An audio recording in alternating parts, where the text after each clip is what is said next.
नमस्कार दोस्तों, मैं हूं आशीष और आप देख रहे हैं प्राइम ट्यूटोरियल्स। तो दोस्तों, पिछली वीडियोज में आपने देखा कि हमने कैसे टैली को डाउनलोड किया, इंस्टॉल किया और डेबिट क्रेडिट के बारे में समझा और कैसे कुछ एंट्रीज करके देखी ताकि अपना कॉन्फिडेंस लेवल बढ़ सके। तो अगर आपने पिछली वीडियोज़ नहीं देखा है तो जाके उसको देख लीजिए। तो आज के वीडियो में समझेंगे कि टैली में कौन सी सेटिंग्स रहती हैं जो हमें करनी ज़रूरी रहती हैं, और बाकी सेटिंग्स के बारे में भी समझेंगे और सभी चीज़ों को इनेबल करेंगे और एक एक चीज़ करके समझते जाएंगे। तो यहाँ पे आपको सबसे ऊपर में कंपनी करके दिख रहा होगा दोस्तों, और इसका शॉर्टकट की है Alt K, यानी कि K के नीचे अंडरलाइन है तो इसका Alt मतलब हो गया, और Alt K प्रेस करेंगे तो कंपनी ओपन हो जाएगी। या तो यहाँ पे आप कंपनी पे भी क्लिक करके इधर कंपनी का डिटेल ओपन कर सकते हैं, जो भी सेटिंग्स हैं। तो सबसे ऊपर में यहाँ पे आपको कुछ नॉर्मल सेटिंग्स मिल जाती हैं कंपनी क्रिएशन से रिलेटेड। उसके बाद फिर ऑनलाइन एक्सेस वाली कुछ चीज़ें दिख जाती हैं आपको, जैसे आपको ऑनलाइन कुछ काम करना है रिमोट एक्सेस ब्राउज एक्सेस के थ्रू। उसके बाद फिर यहाँ पे कॉन्फ़िगर का ऑप्शन आता है दोस्तों। तो कॉन्फ़िगर वाले ऑप्शंस में यहाँ पे फीचर्स करके है security Tally vault online access करके। तो अभी आज हम लोग बात करेंगे यहाँ पे फीचर्स वाले ऑप्शन का। तो इसमें फीचर्स में आपको यहाँ पे काफ़ी सारे अलग अलग टाइप के फीचर्स आपको देखने के लिए मिल जाते हैं। इन दोनों ऑप्शंस को आप यस करेंगे तो यहाँ पे बहुत सारे ऑप्शंस नीचे आपके ओपन होके दिखेंगे। अब यहाँ पे आपको कुछ हेडिंग्स दिख रही होंगी, जैसे ये अकाउंटिंग करके हेडिंग हो गया, इन्वेंट्री करके हेडिंग हो गया, टैक्सेशन की हेडिंग है, ऑनलाइन एक्सेस की हेडिंग है, पेरोल और अदर्स की हेडिंग है। तो हमें सभी सेटिंग्स बारी बारी से चेक करना है कि हमारे लिए कौन सी चीज़ें ज़रूरी है, कौन सी चीज़ें ज़रूरी नहीं है, और इन सब सेटिंग्स का मतलब क्या है। तो सबसे पहले मेंटेन अकाउंट्स करके है, तो ये आपको यस रखना ही रखना है। और वैसे ही अगर आप इन्वेंट्री भी चाहते हैं, स्टॉक आइटम के साथ सेल करना चाहते हैं, तो आपको मेंटेन इन्वेंट्री वाला ऑप्शन भी यस रखना है। उसके बाद फिर दोस्तों यहाँ पे इनेबल बिल वाइज एंट्री करके आ रहा है सेकंड ऑप्शन। तो आपको बिल बाय बिल अगर बुक करना है, सारी डिटेल्स आपको पेमेंट की एंट्री हो गई, सेल की एंट्री हो गई, रिसिप्ट की एंट्री हो गई, मतलब बिल टू बिल आपको लॉकअप करना है, तो आप यहाँ पे यस करके रखिए। तो इसे अपने को यस रखना ही है ताकि अपनी प्रॉपर अकाउंटिंग हो सके, कितना क्या आउटस्टैंडिंग बच रहा है, वो सारे कैलकुलेशंस अपने हो सके प्रॉपर तरीके से टैली में। उसके बाद फिर इनेबल कॉस्ट सेंटर वाला ऑप्शन है दोस्तों, तो जिसको हम लोग उस समय एंट्री नहीं कर सकते लेकिन चाहते हैं कि उसकी रिपोर्ट्स अलग से भी जनरेट होती रहे, तो वहाँ पे कॉस्ट सेंटर बहुत काम आता है। जैसे मान लीजिए आपने किसी को 500 रुपीज़ दे दिए और उसके नाम से आपने लेजर में डेबिट कर दिया। अब वो उसने क्या क्या खर्च किया, उसमें पेट्रोल कितना खर्च किया, तो पेट्रोल एक्सपेंस, उसका मोबाइल एक्सपेंस, ये सारी चीज़ें आप कॉस्ट सेंटर के थ्रू मेंटेन कर सकते हैं। तो वहाँ पे कॉस्ट सेंटर अपना काम में आने वाला है। तो मैं तो आपको सारी चीज़ें बताऊँगा, तो यहाँ पे मैं कॉस्ट सेंटर यस करके रखता हूँ। बाकी कॉस्ट सेंटर की सभी को ज़रूरत नहीं पड़ती, बिना कॉस्ट सेंटर के भी आप अकाउंटिंग वगैरह सारा कुछ प्रॉपर कर सकते हैं। उसके बाद फिर है दोस्तों अपना इनेबल इंटरेस्ट वाला ऑप्शन। तो इंटरेस्ट कैलकुलेशन में होता क्या है, जैसे मान लीजिए आप किसी को ब्याज में पैसे दे रहे हैं या किसी से ब्याज में आप पैसे ले रहे हैं और आप उसका कैलकुलेशंस करके एंट्री करना चाहते हैं कि आपका कितना इंटरेस्ट क्या लग रहा है। जैसे आपने बैंक से भी लोन वगैरह लेके रखा है तो उसमें भी इंटरेस्ट वाला पार्ट आ जाता है। कभी कभी इस तरीके से भी हमें इंटरेस्ट लेना रहता है। मान लीजिए कोई कस्टमर आपको लेट पेमेंट कर रहा है तो आप चाहते हैं कि मैं उसको इंटरेस्ट चार्ज करूं, तो इसको भी अपन यस करके रखेंगे। बाकी इसकी भी ज़रूरत नहीं रहती है, ठीक है, लेकिन अपने को सारी चीज़ें सीखनी है तो मैं सभी चीज़ों को यहाँ पे यस रखूँगा। अब यहाँ पे मेंटेन इन्वेंट्री वाला तो यस रखना ही है। इंटीग्रेट अकाउंट्स विथ इन्वेंट्री, तो अपने को अकाउंट्स विथ इन्वेंट्री तो रखना ही पड़ेगा, क्योंकि अगर आप इन्वेंट्री मेंटेन करेंगे तो आपके अकाउंटिंग लेजर्स भी आएंगे साथ में। उसके बाद फिर इनेबल मल्टीपल प्राइस लेवल, तो अगर आपको मल्टीपल प्राइस लेवल मेंटेन करने हैं, एक ही स्टॉक आइटम के प्राइजेस सेट करके रखने हैं, तो इसको इनेबल कर लीजिए। इनेबल बैचेज करके है, तो बैचेज का दोस्तों अपना यूज आता है ज़्यादातर मेडिकल शॉप्स हो गई जहाँ पे एक्सपायरी डेट वगैरह रहता है, वहाँ पे बैच नंबर्स काफ़ी यूज होते हैं। या जो लोग मोबाइल्स का बिजनेस करते हैं उनको EMEI नंबर डालना रहता है तो उन लोग बैच का यूज कर लेते हैं, या लैपटॉप वगैरह में इस टाइप से। तो अपन इनेबल बैच भी यहाँ पे करके रखते हैं। और maintain expiry date for batches, अगर आप मेडिकल शॉप में काम करते हैं, आपका कुछ मैन्युफैक्चरिंग बिजनेस है जिसमें एक्सपायरी डेट की ज़रूरत रहती है, तो इसको आप यहाँ पे भी यस करके रख सकते हैं। उसके बाद फिर दोस्तों है यहाँ पे इनेबल जॉब ऑर्डर प्रोसेसिंग। आपका कहीं पे कुछ लेथ वगैरह का काम रहता है, आप जॉब ऑर्डर आप रिलीज करते हैं, तो यहाँ से आप जॉब ऑर्डर प्रोसेसिंग वाला ऑप्शन भी यस रख सकते हैं। उसके बाद फिर इनेबल कॉस्ट ट्रैकिंग वाला ऑप्शन है। आप कितने का परचेज हुआ था, आपने उस आइटम को कितने में सेल किया, तो आप यहाँ पे कॉस्ट ट्रैक कर सकते हैं पर्टिकुलर उस आइटम का। तो ये सभी चीज़ें इन्वेंट्री से ही रिलेटेड हैं, यानी कि आपके स्टॉक आइटम से ही रिलेटेड हैं। उसके बाद फिर यहाँ पे इनेबल जॉब कॉस्टिंग का भी ऑप्शन यस कर देते हैं। डिटेल्ड में समझेंगे इन सभी चीज़ों के बारे में। उसके बाद फिर यहाँ पे डिस्काउंट कॉलम इन इनवॉइसेस करके है। जब हम लोग इनवॉइस क्रिएट करने जाते हैं तो वहाँ पे डिस्काउंट कॉलम अगर अपने को अलग से शो कराना है तो मैं एक टैली यहाँ पे अलग से ओपन कर लेता हूँ, आपको एक बार दिखा भी देता हूँ कौन कौन से ऑप्शंस अपन इनेबल कर रहे हैं, कैसे दिखते हैं वो। तो जैसे मैं यहाँ पे चलता हूँ एक सेल्स इनवॉइस क्रिएट करने के लिए, तो अभी तो ये मेरा अकाउंटिंग इनवॉइस मोड में है, तो मैं यहाँ पे मोड चेंज मोड में जाके यहाँ से मोड चेंज कर सकता हूँ। इसमें आइटम इनवॉइस कर सकता हूँ इसको। तो आइटम इनवॉइस करेंगे तो यहाँ पे आइटम का डिटेल डालने का ऑप्शन आ जाएगा। अभी मैंने कोई आइटम नहीं क्रिएट करके रखा है, अगर मैं चाहूँ तो यहाँ पे आइटम एक क्रिएट कर सकता हूँ। मैं यहाँ पे एक आइटम का नेम डाल देता हूँ, अंडर ग्रुप हो गया। और बाकी जैसे हमने वहाँ पे जो सारे ऑप्शंस इनेबल करे अभी F11 फीचर में, तो यहाँ भी आपको F12 फीचर दिख जाता है। तो यहाँ से भी उन चीज़ों को जब तक आप एक्टिवेट नहीं करते यहाँ पे आपको नहीं शो करेंगे। तो आपको हर जगह टैली में F12 वाला ये फीचर ज़रूर दिखेगा, कॉन्फ़िगर वाला। भले ही आप लेजर में हो, आइटम में हो, या आप किसी वाउचर के अंदर हो, या आप कोई रिपोर्टिंग चेक कर रहे हो, तो आपको हर जगह F12 का ऑप्शन दिख जाता है। और यहाँ से ये सारी चीज़ें आप इनेबल डिसेबल कर सकते हैं। अब जैसे यहाँ पे अपने को स्टॉक आइटम की कैटेगरी भी शो करनी है, तो यहाँ पे नो किया हुआ है तो आप इसको यस कर लीजिए। वैसे ही UOM तो ज़रूरी ही है, अगर आप स्टॉक मेंटेन कर रहे हैं तो यूनिट ज़रूरी रहता है। यूनिट क्या होता है बेसिकली, जैसे नंबर्स हो गए, पीसेस हो गए, केजी, मीटर, तो ये यूनिट से ही आपका स्टॉक समरी जनरेट होती है और आपका स्टॉक आइटम प्लस और माइनस होता है। तो यूनिट डालना ज़रूरी है, यूनिट डालते हैं तभी बाकी चीज़ें भी इनेबल होती हैं वहाँ पे। और अल्टरनेट यूनिट का भी ऑप्शन है कि मतलब जैसे कोई अल्टरनेट यूनिट मेंटेन करते हैं कि उनका एक दर्जन में इतनी चीज़ें थी तो दर्जन में भी सेल करते हैं और पीस में भी सेल करते हैं, तो यहाँ भी अपने को यस कर लेना है। अब यहाँ पे मेंटेन स्टॉक आइटम इन बैचेज करके है, तो बैचेज वाला तो अपन देख ही रहे हैं। उसके बाद फिर है दोस्तों यहाँ पे component list, bill of material करके। बिल ऑफ मटेरियल बहुत कमाल की चीज़ है, इसमें अपन स्टॉक ट्रांसफ़र कर सकते हैं। इसमें जैसे आपका मैन्युफैक्चरिंग बिजनेस है तो मैन्युफैक्चरिंग के लिए काफ़ी ज़्यादा यूजफुल रहता है। तो आपने 10 आइटम मिला के एक प्रोडक्ट कुछ बनाया तो वहाँ पे इसका यूज काफ़ी ज़्यादा रहता है, तो इसको भी अपन यस करके रखेंगे, इसको भी समझेंगे क्या चीज़ है। Provide standard buying and selling price, तो वही स्टैंडर्ड कॉस्ट वाला जो अभी अपन वहाँ पे इनेबल कर रहे थे। और प्रोवाइड MRP करके, कॉस्ट ट्रैकिंग करके, ठीक है। यहाँ पे डिफ़ॉल्ट अकाउंटिंग एलोकेशंस करके है, तो डिफ़ॉल्ट अकाउंटिंग एलोकेशंस आपका मतलब जैसे अलग अलग आप सेल्स लेजर बना के रखे हैं, 5% वाला या 12% वाला, तो आप अलग अलग मेंटेन कर सकते हैं। तो इसको आप नो ही रहने दीजिए।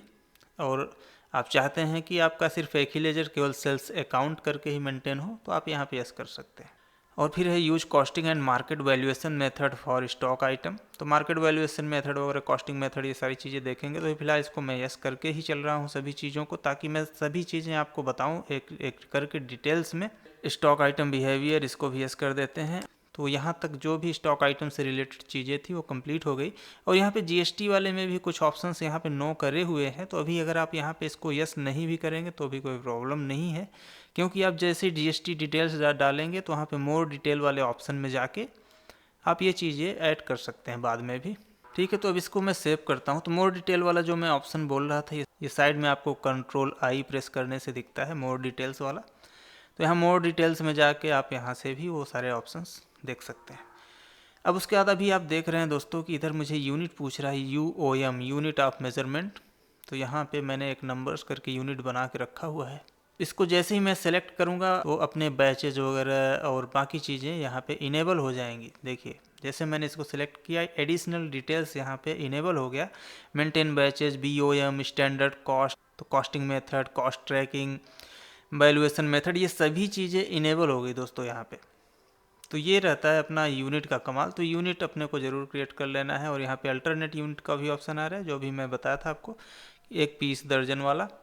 तो दोस्तों मैं ये जो भी चीज़ें आपको बता रहा हूँ, आप चाहें तो ये छोटी छोटी चीज़ें हैं, एक डायरी में आप नोट करते जाइए तो ज़्यादा अच्छा रहेगा। ठीक है, अभी मैं इधर दूसरे ऑप्शन में चलता हूँ जहाँ हम लोग इसको इनेबल कर रहे थे। तो अब इसमें आपका डिस्काउंट वाला जो ऑप्शन है इसको अपन देख रहे हैं। तो डिस्काउंट कॉलम इन इनवॉइसेस और separate build and actual column. ठीक है, तो ये क्या चीज़ होता है वो मैं आपको दिखाता हूँ। तो इसको मैं आइटम को अभी सेव कर देता हूँ। आइटम सेव करके आगे बढ़ते हैं। मैंने एक क्वांटिटी डाल दिया, इसका रेट डाल दिया। अब यहाँ पे आप देख सकते हैं इधर डिस्काउंट का कहीं कोई कॉलम नहीं दिख रहा है। आप चाहते हैं कि यहाँ पे रेट के बाद या इसके रेट पर यूनिट के बाद में यहाँ पे एक डिस्काउंट का भी कॉलम आ जाए, यानी कि अमाउंट से पहले। तो डिस्काउंट परसेंटेज यहाँ पे लिखा रहेगा, उसके लिए ये ऑप्शन रहता है अपना डिस्काउंट वाले को अपन यस कर देंगे। और दूसरा चीज़ यहीं पे जैसे क्वांटिटी बस लिखा हुआ है, एक नंबर्स आ रहा है, तो यहाँ पे आप क्वांटिटी अलग अलग भी डाल सकते हैं, सेपरेट क्वांटिटी डाल सकते हैं, यानी कि एक्चुअल क्वांटिटी कितना है और बिल्ड क्वांटिटी कितना है। ठीक है, जैसे एक्चुअल क्वांटिटी किसी ने कुछ और ऑर्डर किया है लेकिन आप अभी उसको जो बिल कर रहे हैं वो कम बिल कर रहे हैं। तो ये डिटेल में हम लोग इस सब चीज़ों के बारे में समझेंगे धीरे धीरे। अभी फ़िलहाल हम लोग इसको सेटिंग में यस करके रखते हैं। ठीक है, तो मैं यहाँ पे इसको यस कर देता हूँ। उसके बाद फिर दोस्तों enable goods and services GST करके है, तो इंडिया में अपना जीएसटी चल ही रहा है तो इसको आपको यस ही रखना है हमेशा। इसके अंदर चलते हैं।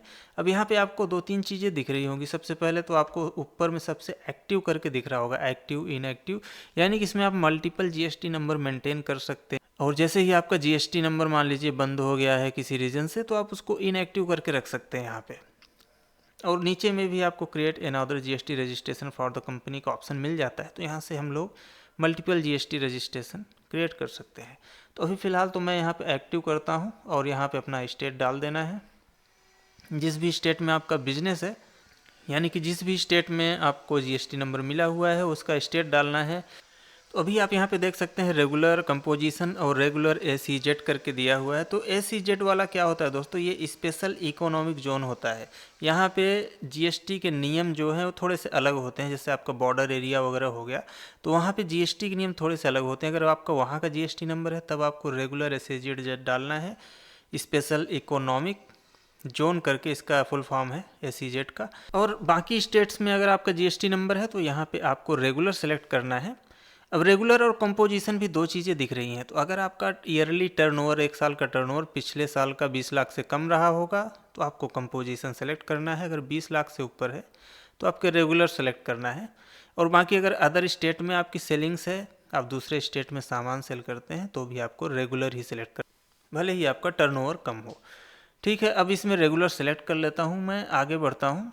अब यहाँ पे दिया हुआ एसएसी ऑफ अदर टेरिटरी, तो कुछ 9 स्टेट्स हैं यहाँ पे इंडिया में जिसको अदर टेरिटरी में गिनती किया जाता है। जैसे आपका दमन दीव, अंडमान वगैरह हो गए। तो अगर आपका वहाँ का है कुछ तो आप यहाँ पे यस कर सकते हैं। उसके बाद फिर यहाँ पे जीएसटी नंबर डालने का ऑप्शन आ जाता है, तो इधर जीएसटी नंबर डाल देना है। तो जीएसटी नंबर में दोस्तों सबसे शुरू में आपका स्टेट कोड आ जाता है, उसके बाद फिर पैन नंबर रहता है। पैन नंबर के बाद में कुछ जीएसटी का स्पेसिफिक कुछ नंबर्स रहते हैं।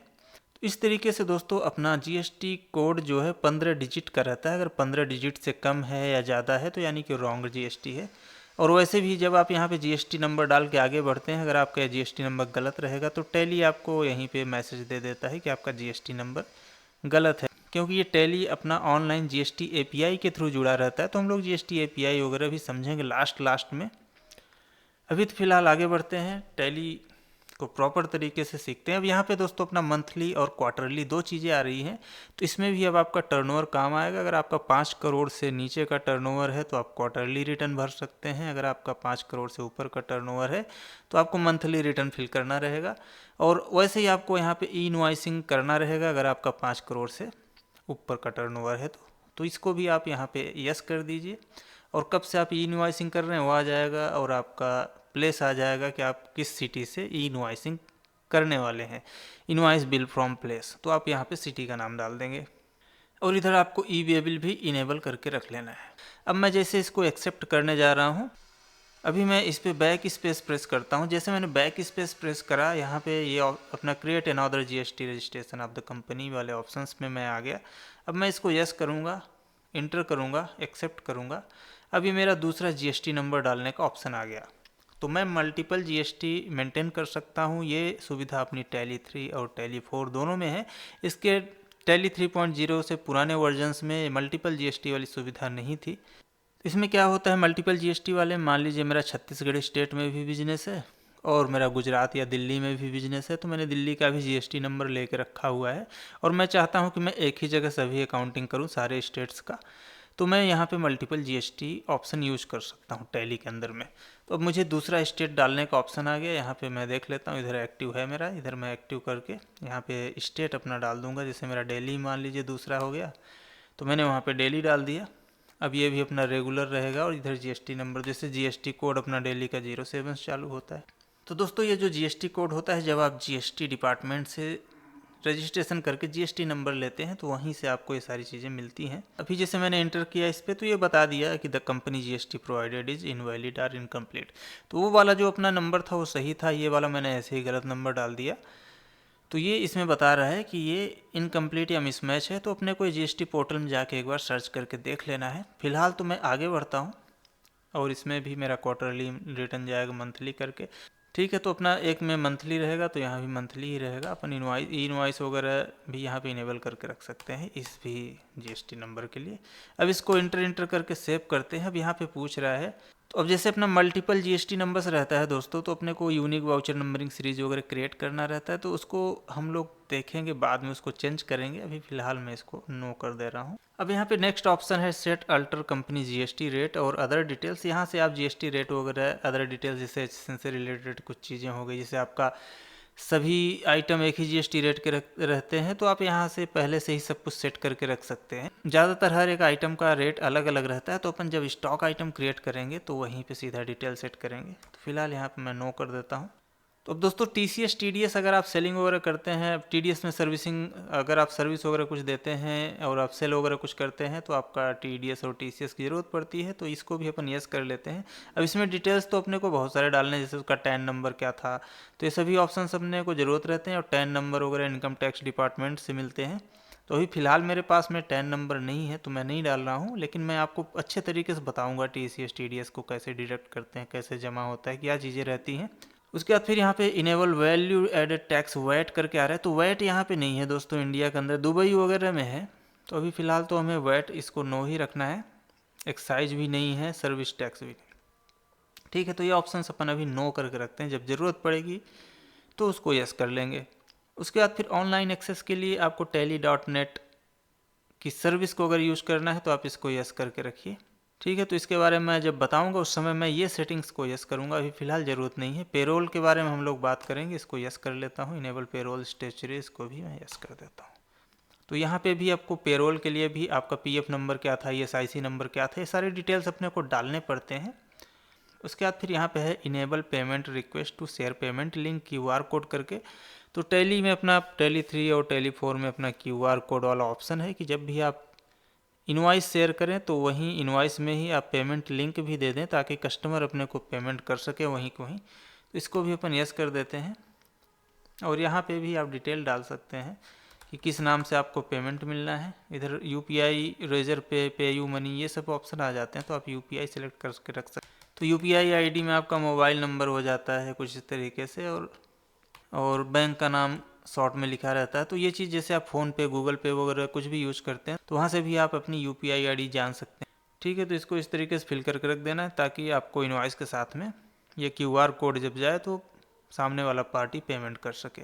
तो उसके बाद फिर दोस्तों मेंटेन मल्टीपल एड्रेस करके है। तो अगर आपके सेम स्टेट में अलग अलग जगह से आपके बिल कटते हैं, अलग अलग एड्रेसेस हैं कंपनी के, तो आप यहाँ पे यस करके रख सकते हैं और यहाँ पे आपको प्राइमरी एड्रेस और सेकेंडरी एड्रेस का ऑप्शन मिल जाता है। तो दोस्तों प्राइमरी एड्रेस में आपने जो कंपनी में एड्रेस डाला होगा वही वाला एड्रेस आ जाता है, तो यहाँ पे आप चेंजेस भी कर सकते हैं। और सेकेंडरी एड्रेस में आप यहाँ पे नाम डाल देंगे। ठीक है, इस तरीके से जैसे मैंने ब्रांच का अपना कोई भी एक नाम है तो मैं यहाँ पे मेलिंग नेम वगैरह ऐसा एड्रेस करके डाल सकता हूँ। बाकी चीज़ें जो भी है आपको फुल डिटेल में लिख देना है। थर्ड एड्रेस भी डाल सकते हैं इस तरीके से, उसके बाद इंटर कर देंगे। अब यहाँ पे दोस्तों नेक्स्ट है मार्क मॉडिफाइड वाउचर्स करके ऑप्शन। तो अगर आप किसी वाउचर में चेंजेस वगैरह करते हैं तो उसको मार्क करके रखें, तो उसके लिए आप यस करके रख सकते हैं। तो इसके बारे में भी देखेंगे, तो इसलिए मैंने यस कर दिया। अब इसको एक्सेप्ट कर देते हैं और यहाँ पे अपनी ये सेटिंग्स जो है वो कंप्लीट हो जाती है। तो ये सेटिंग्स थी अपनी दोस्तों कंपनी में F11 के अंदर। एक सेटिंग अपनी ये हो गई और दूसरी सेटिंग दोस्तों मैंने आपको बताया था F12 वाला, मतलब आप कहीं भी रहें, किसी वाउचर में रहें तो आपको ये कॉन्फ़िगर वाला ऑप्शन ज़रूर मिलेगा। तो इस कॉन्फ़िगर वाले ऑप्शन को भी आप एक बार ज़रूर चेक कर लेंगे, क्योंकि इसमें ऐसी बहुत सारी चीज़ें रहती हैं जो अपने को इनेबल डिसेबल करने के काम में आ जाती हैं। तो यही दो सेटिंग्स रहती हैं टैली के अंदर, एक तो F11 वाला जो आपको यहाँ पे मिल गया और F12 वाला जो आपको हर जगह मिलने वाला है। तो दोस्तों ये वीडियो कैसी लगी आप ज़रूर बताइए कमेंट करके, और वीडियो अच्छी लगी हो प्लीज़ लाइक कर दीजिए, शेयर कर दीजिए, और चैनल पे नए हैं प्लीज़ सब्सक्राइब ज़रूर कर लीजिए, क्योंकि इससे बहुत मोटिवेशन मिलता है दोस्तों आपके सब्सक्रिप्शन से, और ये बिल्कुल फ्री रहता है। तो मिलते हैं दोस्तों नेक्स्ट वीडियो में बहुत ही जल्द। Thank you.